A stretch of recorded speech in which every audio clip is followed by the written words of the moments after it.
Bonjour, je m'appelle Stéphane Aniche et je suis le gérant de la société Neostal.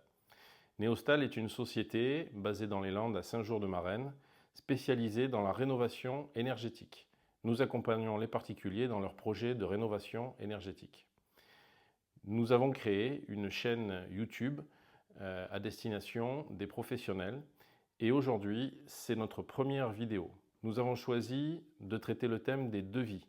Nous constatons trop souvent, dans le cadre des dossiers de subvention, que des devis mal présentés ralentissent l'instruction des dossiers. Nous avons donc décidé aujourd'hui de vous donner quelques conseils pratiques pour bien présenter vos devis et pour faciliter l'instruction des dossiers de subvention de nos clients.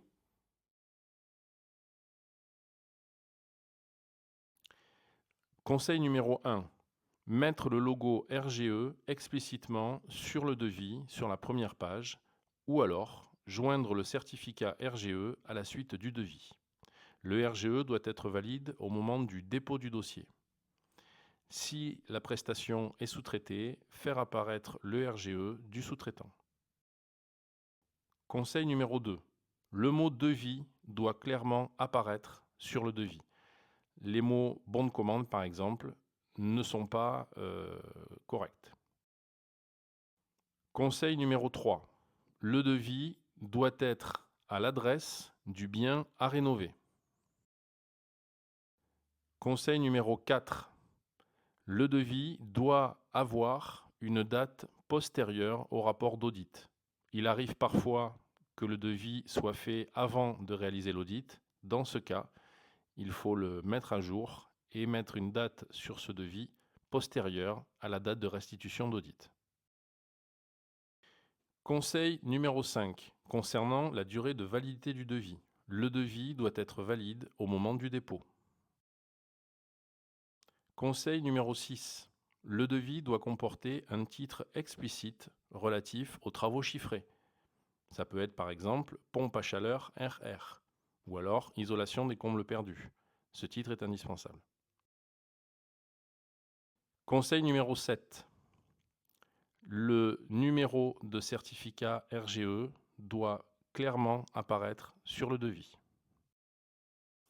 Conseil numéro 8. Il faut préciser sur le devis la valeur de la résistance thermique pour un isolant. Pour une pompe à chaleur RR, il faut préciser le scope et il doit être supérieur à 3,9. Pour une pompe à chaleur RO, il faut préciser la valeur de l'ETAS, l'efficacité énergétique saisonnière. Pour un chauffe-eau thermodynamique, vous devez faire apparaître le cycle de soutirage et également l'ETAS.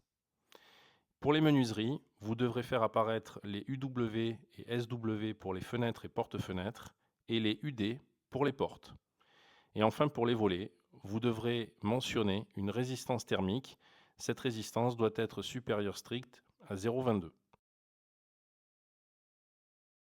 Conseil numéro 9. Les devis doivent comporter des prix hors taxe, le montant de la TVA ou des TVA si plusieurs taux s'appliquent et le montant de TTC. Conseil numéro 10. Vous devez préciser sur votre devis le montant de l'acompte demandé.